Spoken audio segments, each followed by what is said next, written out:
Di dalam retorika ceramah ada sihir. Jadi bukan pusulap merah doang. Bukan apa? Gus apa? Gus Samsudin. Bukan itu aja.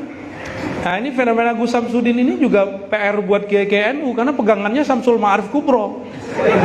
Manbaul Hikmah, Khazinatul Asror. Ini kitab kalau dipegang sama ahlinya aman. Tapi yang megang dia jadi kacau. Apa kata dia? Ente kalau nggak tahu bilang aja. Loh, kok ngegas nih orang? Pas berdiri, lah sarungnya kurang panjang ya. Di kita kan rambut panjang preman. Apalagi guru kami dulu ya, yang namanya sama dengan Kiai Ali Mustafa Yaqub. Kalau ada yang manjangin rambut, besok ukhruj minal ma'had ya. Ini adalah multi level marketing yang sesungguhnya. Maka jangan ragu memulai wakaf dengan diri kita sendiri dan ajak orang lain. Kalimat-kalimat seperti itu yang suka ingkar-ingkar begini wajar muncul pada orang-orang yang juhala. Jadi kalau ketemu orang begitu, hentikan debat. Kita nggak usah debat sama dia. Mau 1000 hadis kita bawa dia nggak percaya, karena kita bukan ustadznya. Ya, inna fil bayan la sihrun. Hadis sahih ini. Di dalam retorika ceramah ada sihir. Jadi bukan pusulap merah doang. Bukan apa? Gus apa? Gus Samsudin. Bukan itu aja. Nah, ini fenomena Gus Samsudin ini juga PR buat KKNU karena pegangannya Samsul Ma'arif Kubro. Manbaul Hikmah, Khazinatul Asror. Ini kitab kalau dipegang sama ahlinya aman. Tapi yang megang dia jadi kacau. Ya, kacau juga jadinya. Ya. Aufak, ya, ini punya sanadnya semua nih. Benar Kiai ya, Anda nggak salah kan? Wajahnya wajah-wajah wifik kan? Ya. Ini kitab-kitab biasa kita belajar dari lu, bener ya? Biasa kita ngaji di Jawa itu biasa. Bahkan ada di Sunan Derajat itu ada pesantren. Yai Golfur kalau salah namanya, itu buka kajian Samsul Ma'arif pakai YouTube. Artinya ilmu ini bukan lagi ilmu rahasia, sudah diilmiahkan, sudah bisa dijelaskan. Cuma orang yang takut ketakutan, ya, yang nggak ngerti mengatakan ilmu-ilmu begini sihir. Jangankan begitu, ya. Pernah nggak lihat di video nama Ashabul Kahfi dihancurin pas lagi ruqyah? Pernah lihat? Pernah lihat gak? Baru tahu ya. Jadi ada orang kesurupan, terus katanya jin yang di dalamnya, saya benci sama itu, ditunjuk sama dia. Ada nama Ashabul Kahf, tengahnya ada Kitmir. Akhirnya dihancurkanlah itu. Kok mau ya peruqyah dibohongin sama jin? Orang kesurupan itu belum tentu jin loh, bisa jadi otaknya error. Orang kesurupan itu kebanyakan stres. Yang benar kesurupan itu kalau dia punya ilmu-ilmu aneh. Itu benar kesurupan, itu mengjin bersarang di badannya. Ya jeri majrad dam. Ya inna syaitan ya jeri majrad dam. Syaitan ngalir setiap darah. Nah, jadi teman-teman yang hobi-hobi ilmu-ilmu begitu ya, jangan ngambil ilmu itu kecuali min ahlihi. Kalau min ahli aman. Nah ini sayang nih, kitab ini lagi diserang nih ya. Diserang oleh Ustadz Fulan ya, saya nggak usah sebut nanti gunjingin orang. Baik. Nah ayat ini pembuka pengantar bahwa kajian-kajian atau haflah-haflah haul insyaallah bagian daripada sunnah yang tersirat dalam hadis uzkurul maut, mengingat kematian. Tidak ada mati kecuali ada orangnya. Mengingat mati itu apa yang diingat? Orangnya bukan. Memang mati itu ada wujudnya. Betul ada wujudnya, tapi dia aradi. Ya, kalau belajar kitab akidah sifat 20 ada yang disebut jauhar, ada arad. Jauhar itu zatnya. Arad itu karakter atau sifatnya. Contoh nih, kayak Syauqi ganteng nggak? Saya nanyanya bukan ke ibu-ibu ya. Ini aja deh, pinter. Pinter itu arad, karakter yang melekat. Di mana melekatnya pintar itu? Di tembok atau di orang? Orang. Atau di ini? Jadi kalau ininya numpuk 3, sorbannya itu orang pintar bukan? Keminter atau pintar beneran? Belum tahu kita. Ternyata pakai serban, pakai kopiah, pakai rida, pakai sarung bukan alamatuz zakat. Ciri-ciri orang pintar enggak. Ciri-ciri orang pintar nanti kalau berkalam ketahuan. Ya, maka salah kalau ada dai-dai supaya orang trust bajunya dibagus-bagusin, ya. Sorbannya nggak apa-apa, kita juga punya sanad serban kok ya. Ntar kalau ada masaknya saya pakai serban, antum jangan kaget. Ya, sekarang belum, sekarang masih pakai kopiah hitam ya, biar bid'ah. Ya. Nah, jadi gagah, ganteng, jelek itu arat namanya. Sama mati itu juga begitu. Sakit mati itu arat. Kalau orang sudah belajar mati sebelum mati, maka dia di saat kematian datang rasanya indah. Nah, ini kalimat 2 lafaz ini betul-betul menghibur ketika orang benar-benar membaca ayat ini. Kullu nafsin za'iqatul maut, setiap jiwa pasti mati. Setelah mati, tuwaffawna ujurakum. Innama tuwaffawna ujurakum yauman kiamat. Barulah, ini terjemahan maknawinya. Kalau engkau ingin mendapatkan balasan yang sempurna, matilah dahulu. Itu sebabnya ahlullah, kekasih-kekasih Allah tidak pernah takut mati. Ya, bagi mereka hidup mati sama aja. Gak tahu kalau belakang saya ini udah siap mati belum Kiai? Ya. Orang kalau mati yang diingat apa? Kekasihnya. Nah, belajar mati itu memutus rasa cinta kepada selain Allah. Itu yang disebut mutu qabla an tamutu. Terjemaah saya gimana? Pesantren saya gimana? Nah, itu hilang semua. Itu yang disebut mutu. Nah, dulu kami kalau talqin zikir dan baiat thariqah, kiai saya, mursyid saya agak ngeri. Kami disuruh mandi tengah malam jam 12, disuruh tidur ngadep ke kiblat, terus dikapanin, bukan dikapanin sih ya, kain kapan dijadiin selimut, suruh zikir sampai subuh. Jadi nggak boleh tidur, ketiduran boleh. Jadi kalau zikir itu benar ketakutan kita, menggigil. Subuh-subuh baru ditalkin, nangis semua. Sekarang kan minta rukhsah semua antum ya. Kiai, talkin dong, enak amat ya, kayak obral. Tapi kiai sekarang alhamdulillah, karena semua kiai baik-baik hati, orang datang tahu talkin semua ya. Saking baiknya kiai zaman now. Dulu mana ada begitu. Kita nggak bisa begitu dulu sama guru-guru kita. Sulit mendapatkan permata zikir karena di situ belajar mati. Ya.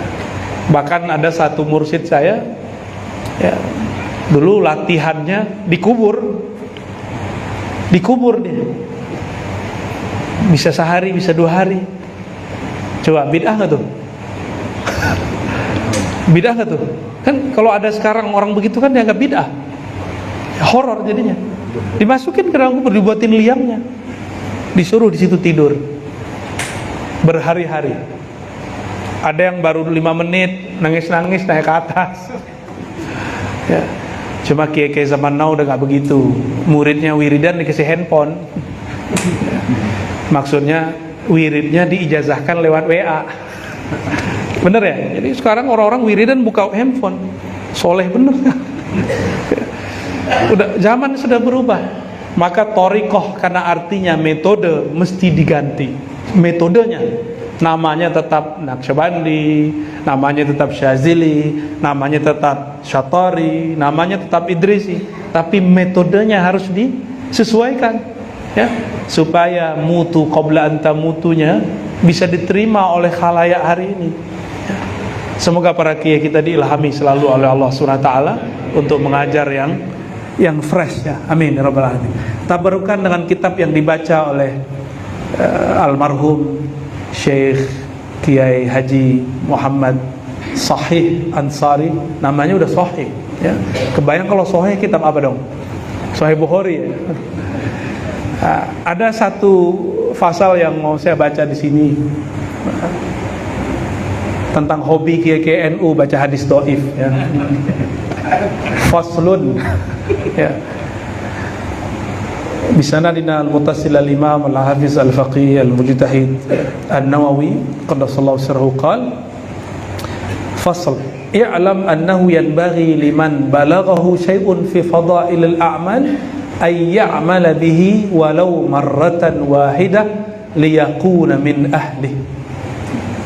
Nah, hobinya Pak Kiai ini bener ya Pak Kiai ya? Ketahuilah sepantasnya seyogyanya bagi siapa saja yang sampai kepadanya satu hadis meskipun dhaif dalam bab fadilah amal, agar ia beramal meskipun sekali, liyakuna min ahli, supaya dia tetap disebut ahlul hadis, ahlus sunnah, ahlu ummati Muhammad sallallahu alaihi wasallam ya. Maka jangan heran ulama-ulama kita ahlus sunnah tidak masalah baca hadis-hadis dhaif. Yang penting hadisnya dijelaskan ya, hadisnya dijelaskan. Nah, ini zaman, mohon maaf para kiai tidak bermaksud menggurui anak-anak muda sekarang yang baru-baru hijrah, pertanyaannya gimana dengannya? Dalilnya mana? Gitu kiai. Hadisnya sahih nggak? Disohhikan Albani nggak? Ya. Gimana? Ya, pasti gregetan nih kiai-kiai ini. Itu tidak dapat dijawab. Mang ente udah hafal Alfiyah, nggak bisa begitu. Mang ente udah ngaji Jurumiyah, nggak bisa begitu. Aneh udah 30 tahun di pesantren, nggak bisa digituin. Mesti disebutkan betul ini hadis Sahih Bukhari dalam kitab ini. Bahkan sekarang lebih keren lagi, minta nomor dia. Biasanya kalau kita orang minta nomor ingatnya apa? Ya, togel. Sekarang canggih, nomor masuk ke kitab hadis. Padahal dulu kalau kita ngaji nggak ada tuh nomor. Bahkan dulu halaman nggak ada. Al-Quran kitab itu untuk nyambung dengan halaman berikut, di pojok bagian bawah disebutkan satu kata di halaman ujungnya yang ada di halaman berikutnya. Nggak ada halaman numerik itu semua muncul dari penerbit zaman now. Maka beda penerbit, beda nomor, beda. Dulu saya ngaji di Menteng, ada satu masjid udah jadi hotel sekarang tuh, nggak tahu tuh statusnya. Kita nyebutin Sahih Bukhari, kitab saya emang gak ada nomornya. Kitab Darul Fikr yang kuning zaman-zaman dulu, ya kayak gini warnanya, ya, kitab kuning. Tiba-tiba di pojok dia nggak ikut ngaji sama kita, dari tadi main handphone mulu. Giliran kita nyebutin hadis, telinganya, oh dia seneng hadis. Jadi kalau udah qala Rasulullah, telinganya, wah ini untungnya mereka, bagusnya mereka. Langsung nanya, hadis berapa tadi? Tanpa murtad, ya kan? Saya bilang di kitab saya nggak ada nomornya. Apa kata dia? Ente kalau nggak tahu bilang aja. Loh, kok ngegas nih orang? Pas berdiri lah sarungnya kurang panjang ya. Bukan pakai sarung dia.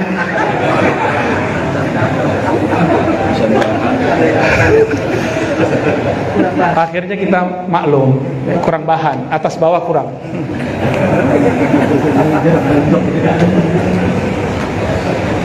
Dari dulu kita cuma ngamalin matan, nggak ada ngapalin nomor, apalagi halaman, nggak ada. Itu bid'ah semua itu ya. Walaupun boleh, ya. Uji-uji kecerdasan mah boleh, tapi nggak perlu sebenarnya. Yang penting hafal hadis tuh. Bisa nggak? Waladhdallin amin. Surat 33 ayat 1 sampai 7. Allahu Akbar. Ya. Nggak bisa. Yang penting hafal ayatnya. Coba ya tanya nomor ayat yang dibaca sama Ustadz kita yang baca. Apa nggak tahu? Nomor berapa tadi? Tuh nggak tahu dia. Pada hafiz. Berarti hafiznya sohe deh. Ya.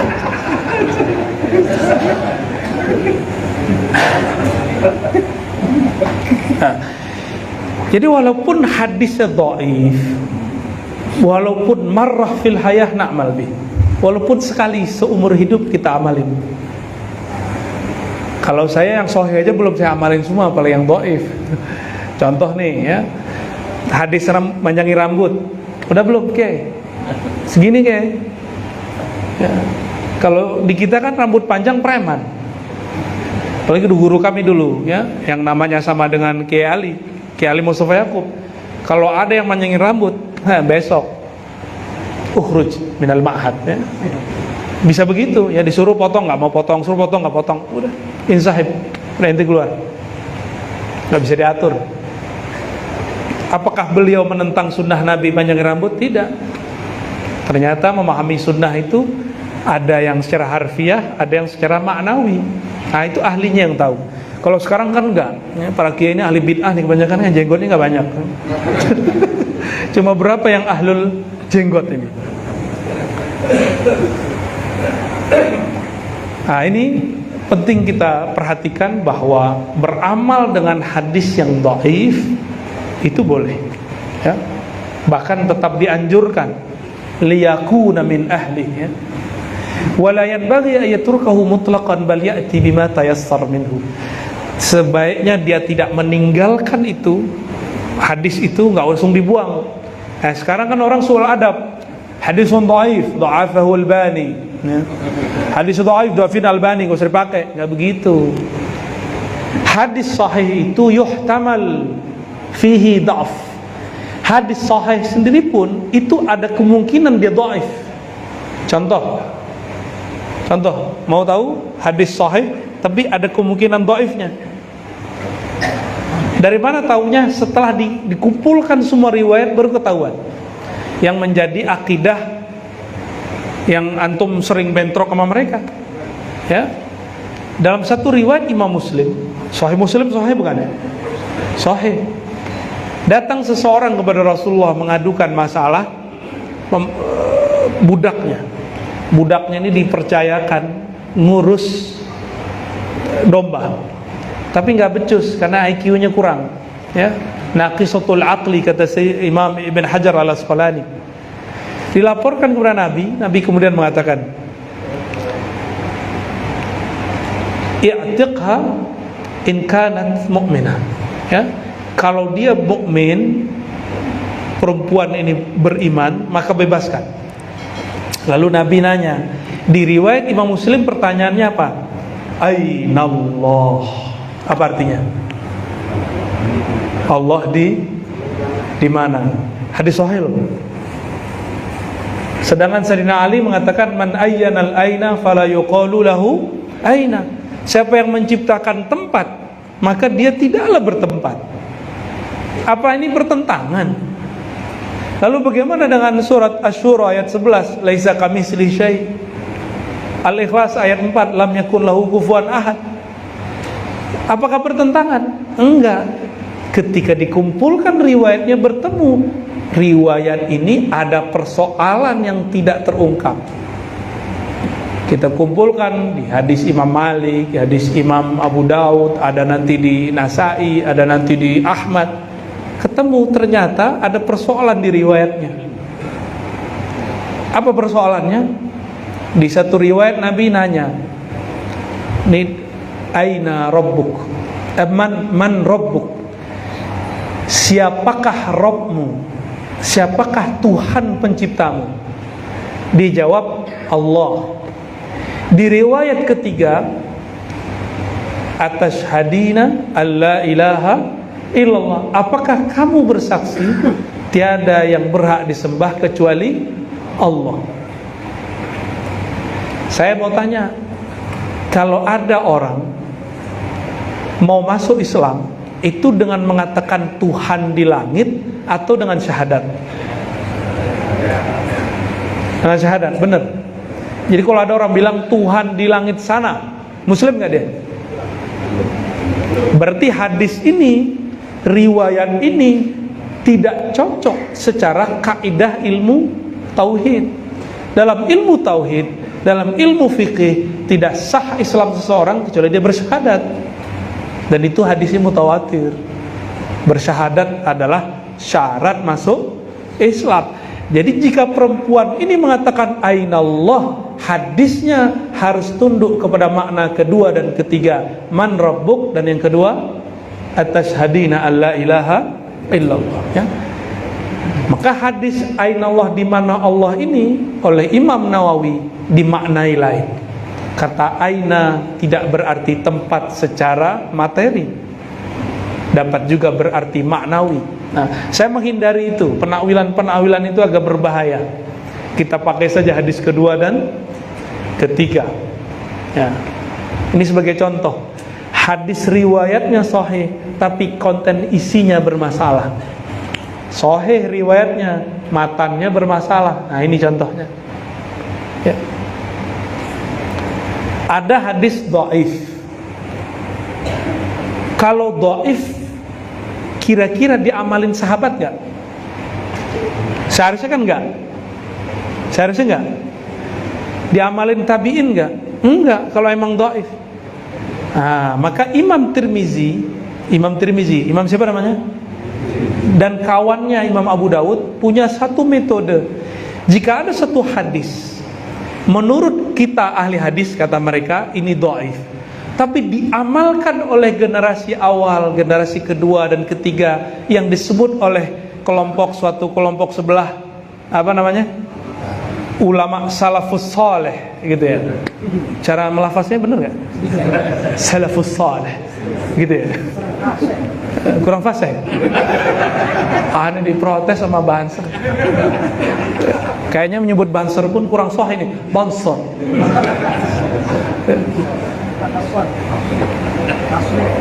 Salaf mengamalkan. Yang disebut salaf itu secara mustalah itu generasi awal, pertama, kedua, ketiga, sampai abad ketiga Hijriah. Imam Abu Daud, Imam Tirmizi mendapati ulama sebelum mereka dan generasi sebelum mereka, kalau ada orang meninggal baca Yasin. Tapi hadis Yasin itu dhaif. Imam Abu Daud meriwayatkan iqra'u Yasin ala mautakum, bacakan surat Yasin terhadap orang yang mauta. Yang mauta, yang sakaratkah, sakitkah, atau sudah mati. Baik mati kemarin atau mati 1000 tahun lalu, boleh dibaca Yasin, kan mauta. Hadis ini dhaif. Tapi Imam Abu Daud tidak mendoifkannya. Pinteran kita apa Abu Daud? Imam Abu Daud ini seperguruan sama Imam Bukhari. Beliau berdua ini ngaji kepada Imam Ahmad bin Hanbal. Ahmad bin Hanbal berguru ke Imam Syafi'i. Kata Abu Daud, jadi Abu Daud ini nulis kitab ke Mekah. Sampai di Mekah, orang Mekah nanya. Memang dari dulu orang Mekah gak banyak nulis kitab, kecuali pendahulunya, ya, Al-Humaydi. Kata orang Mekah, Abu Daud, kirim surat. Hai Abu Daud, apakah di dalam kitabmu ini semuanya sahih? Dia kirim surat balasan. Wa ma sakattu anhu fahuwa salihun.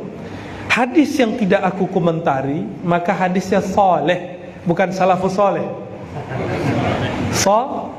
Jadi hadis itu enggak hanya hadis sahih, ada hadisun salihun. Ini mustalah ulama salafus saleh.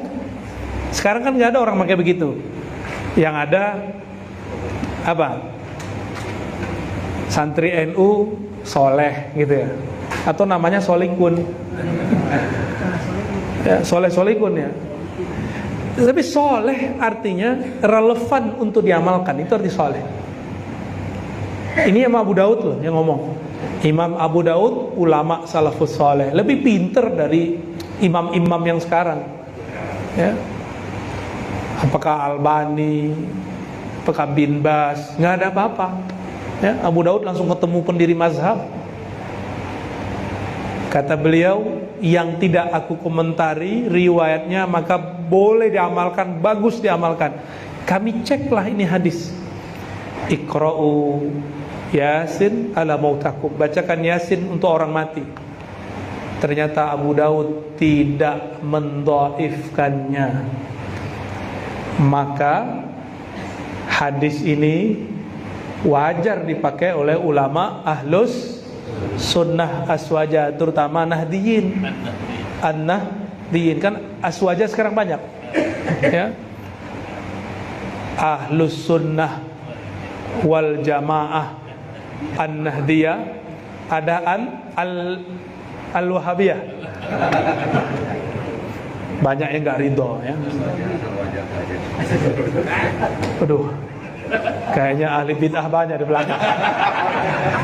Ini kalau di Quran itu kan yuwaswisu fi sudurin nas. Baik, ini contoh. Ini hadis dhaif, tapi diamalkan ulama salaf. Imam Tirmizi, Imam Abu Daud, jika ada ulama salaf mengamalkannya, mereka sebut sahih. Sahih, ya. Mungkin kita dari dulu nanya, kenapa ya majelis-majelis ulama aswaja ini dimulai dari sholawat, ngaji? Kok ada baca-baca ngajinya, baca Qur'annya, ada sholawatnya? Emang di masa Rasulullah ada begitu, gitu ya?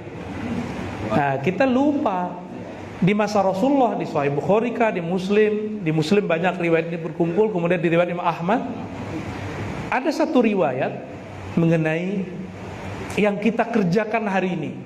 Tadi pada maghrib salawat, ya, istighosah ada, khatmul Quran. Nah, amal-amal begini itu ternyata disebut di hadis. Ketika malaikat yang disebut sayyarah atau tawafin, mereka berkeliling ke alam semesta, yang mereka cari cuma siapa yang mereka cari? Di hadis Imam Ahmad disebutkan detail, orang yang memuji ala Allah, ya, simbol-simbol Allah. Yang kedua, yatluna kitabak, membaca ayat-ayatmu ya Allah. Yang keempat, yazkuruna, mereka menyebut-nyebut namamu ya Allah. Yang keempat, berapa tuh tadi? 4 ya, salah angka ya, kesemangatan. Yang keempat, yusalluna ala nabiyyik, mereka bersolawat kepada nabimu. Tuh, satu paket. Dan yang mengamalkan itu hari ini cuma ahlus sunnah wal jamaah yang ada di negeri kita. Yang lain-lain udah banyak ditutup majelisnya. Di Mesir udah banyak ditutup, ya. Ya, di Mesir bukan bid'ah, emang ya negaranya begitu ya. Udah apa namanya? Semenjak pandemi inilah. Kiai-kiai pandemi tetap buka. Karena itu perjuangan. Ya. Benar Kiai, ya? Selama pandemi kita masih majelis, nggak ada masalah, nggak ditangkap, ya, nggak ditangkap kan? Karena pakai masker kan? Masker pas masuk, duduk enggak. Malah kiai-kiai kita dijaga sama aparat. Di sana enggak. Antum coba buat majelis. Saya waktu ke Uzbek ziarah ke Imam Maturidi.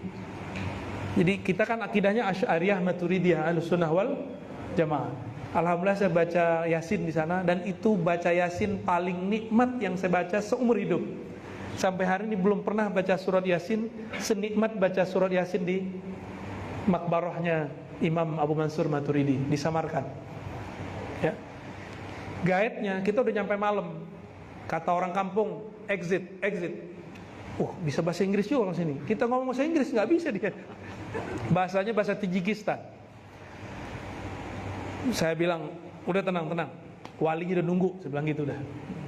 Kita juga bingung walinya siapa. Kita patihain aja, patihain terus. Bener, saya sampai di gerbang sudah ada yang nunggu. Udah dikunci, udah digembok.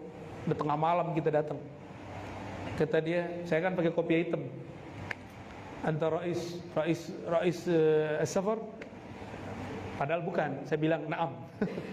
Padahal Raisnya di belakang. Yang penting bisa masuk. Ya. Masuklah kita. Ketika masuk, bahasa Arabnya cakep sekali ini orang. Saya tanya, ente punya majelis nggak? Jamaahnya banyak nggak? Dia bengong sama kita. Ente apa-apaan sih? Kami di sini ngumpul 5 orang, tangkap. Ngajar harus izin dari pemerintah. Nggak dapat izin pemerintah, bubarin. Begitu. Coba kiai-kiai ini mana mau di sertifikasi ustadz, nggak mau. Kecuali ada warna apa? Ya ada angka-angkanya pasti mau ya. Nggak bakal mau. Kiai-kiai itu akan terhambat ketika mereka dikasih sijil-sijil ya. Tuh kan baru ada yang ngomong mau atas ada rekeningnya. Nah, ini negeri alhamdulillah kita bersyukur sekali ya. Alhamdulillah. Nah, ulama salafus saleh amalannya dulu seperti yang kita amalkan hari ini, baca Quran, sholawat berjamaah, zikrullah berjamaah,